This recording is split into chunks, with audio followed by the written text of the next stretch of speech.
since we have a few minutes, let's let her run off. She's not going to go anywhere far off, so we can't go. Well, we can go into the general shop. The shop owner doesn't like diggers, so she'll just yell at us. Inside the garbage here, we'll find the mechanics notes. And those will be useful in the development room, which I will show off next chance I get. Hey, look, it's a can. And we can kick it. And there's really no other importance other than just that. Let's go in here. In the back room of the junk shop. Now, if you're playing as a bad character, if you're gonna go out of your way to become evil, you'll want this. The only way you can get this is by going in the back and talking to this guy. I sure do like fossils.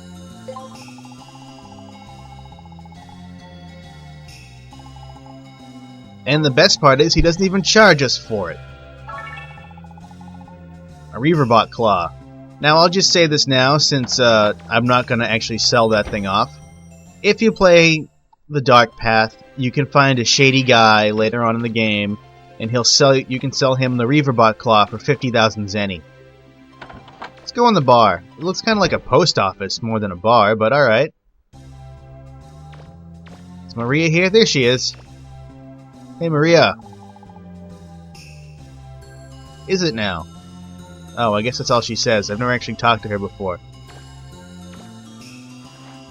Thought there was supposed to be a TV. There it is. It's Gutsman!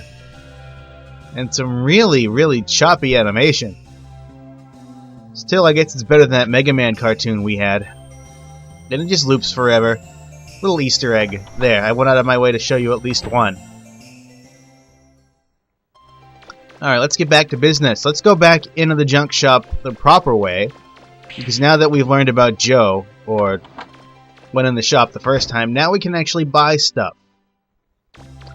Let us buy... Let's go to parts first. We want...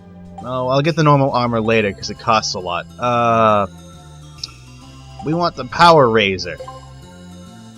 And that's all we can equip. We can only equip 2 different parts at once for now. That will change later. And we want to buy bionic parts. These bionic parts, as it says here, increases the maximum health. And we can upgrade this so many times before it'll max out. And it does get more and more expensive the more times we upgrade it. And I can't buy any of this stuff. We will want these later. Philip, let's go with the Energy Canteen. Think of it as an E-Tank. Basically, we can continually buy upgrades for that until we reach a maximum of 99. It will refill our health at different levels depending on how much health we need. And we have to get it refilled in shops. Data will not refill that for us. Which is kind of inconvenient because it costs money. There's a post office. There's nothing else of any interest here for now, so let's just keep going.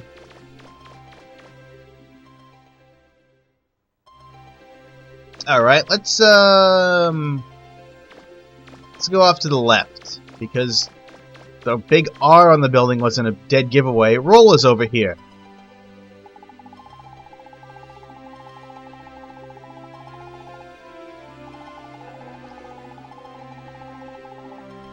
What if he was your father? That would certainly be a wacky plot twist, wouldn't it?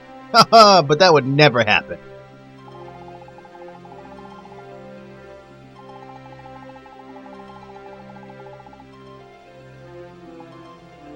And if you want to be a bad guy, you can tell her that he's probably dead, but let's tell her that he's alive. Because we want to be a good guy, because we can get 20% discount at shops. Overall, being good or bad doesn't influence much of anything, other than shops and the way NPCs treat you.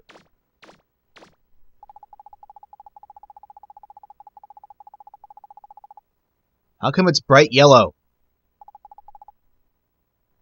Who are you? That's not a question, I guess.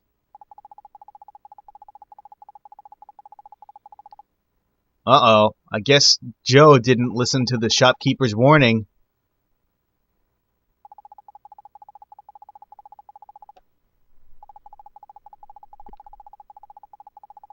Once he goes to the Forbidden Island... Alright, great. Once he comes back from the suicide mission, they'll get married. Yay!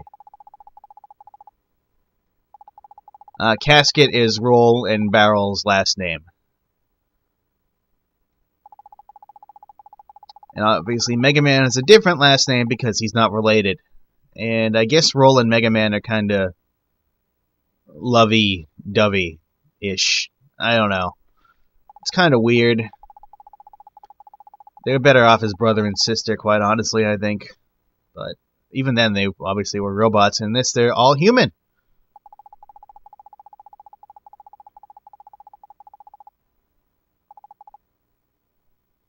Yeah, let's go. Alright, Roll's still following us around, or I guess she's just kind of hanging around down there. I love Daddy. Well, okay, and I guess Roll isn't going to follow us until we go back outside. Let's, Nope, she won't tell us anything useful. Alright, let's go. Where are we gonna go? Alright, let's go off to the ruins. Let's save my game first. Just out of convenience, I should mention, this game is or my copy of the game is a little off. It will sometimes freeze when I go to the menu. If that happens, I will just go back on my own to where my computer, my game crashed, and I'll just continue recording from there. And there's animals here. Do not kick them unless you want to be a bad guy. I am not going to kick them, and do not run into them either, because that counts. And we will run into our first enemies here, actually. Do not let Roll get hurt. It's better if you don't. Just keep running, is my suggestion. Also, tap... Oh, wait, what?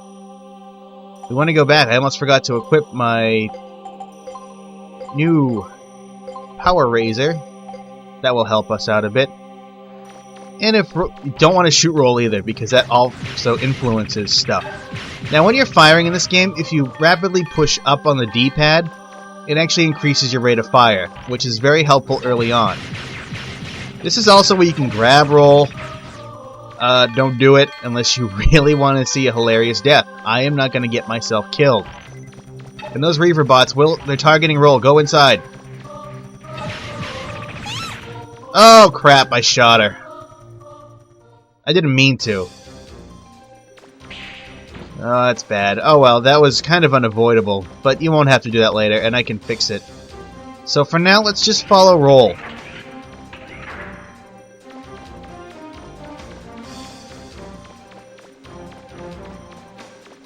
This way. No enemies, conveniently. I don't know why they put any outside if they're not going to put any here.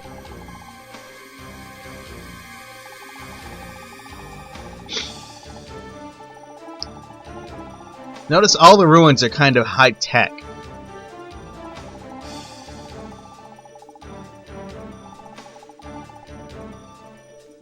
I'm not sure if Roll can actually has some sort of power where she can feel life signals, because obviously she's not holding any technology that would let her do that at the moment. Or maybe they just didn't want to add any, like, robot computer books in her hand or something. I don't know, it's never really explained. Maybe it's explained in the first one. Yeah, Roll, please do not follow me down here.